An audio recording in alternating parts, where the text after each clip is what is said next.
So to start this video, I'm going to show you what Forge is all about. So here you can make weapons, armors, and tools. I'm only going to show you the weapon. Okay, so we have different materials for each weapon, and by default it automatically puts you at the highest rarity materials you have. What that does is it gives you a higher % chance to have a stronger weapon.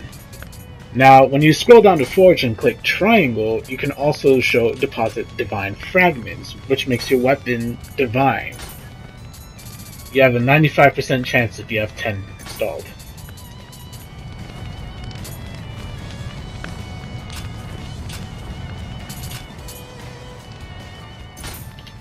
Okay, so now moving on to soul matching, we're going to take a look at icons to look out for. So the first icon you see here that's unique is inheritable. The next icon is a locked skill, and this one is unique skills that only happen when you forge.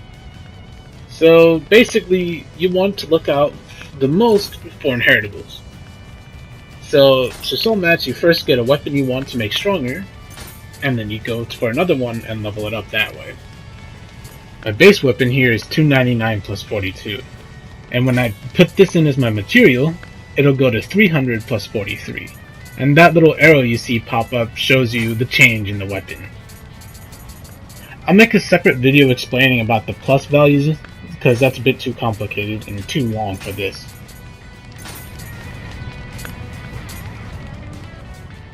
Okay, I'm going to mention the icons again from top to bottom. So top is inheritable, the 2 bars, the circle is locked, and the stars mean strong skills that are totally up to chance that you either get it from the weapon when it's dropped or when you forge a weapon.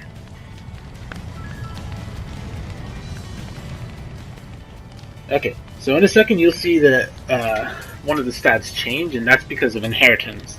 So to inherit a stat, the weapon that has the desired stat, must be at max familiarity. And I'll zoom in and enhance in a bit to show you. I'm sorry that this arrow stuff won't last long. You can just pause the video to see it more clearly.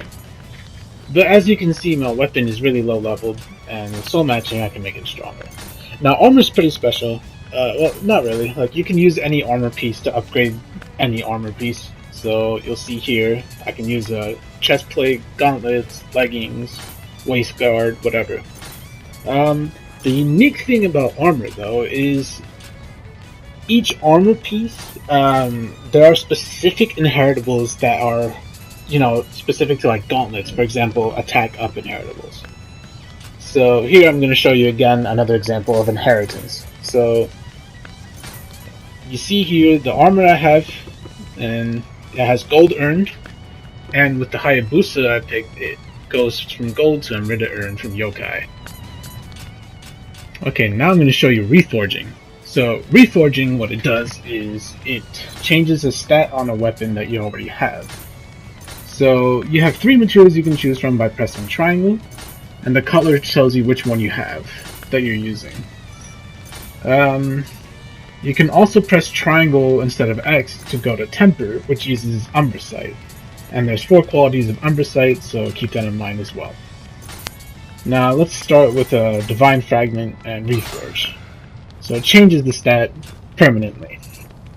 One last note, sometimes if you reforge 3 stats at once, you'll get a chance to have a really strong stat like this one here.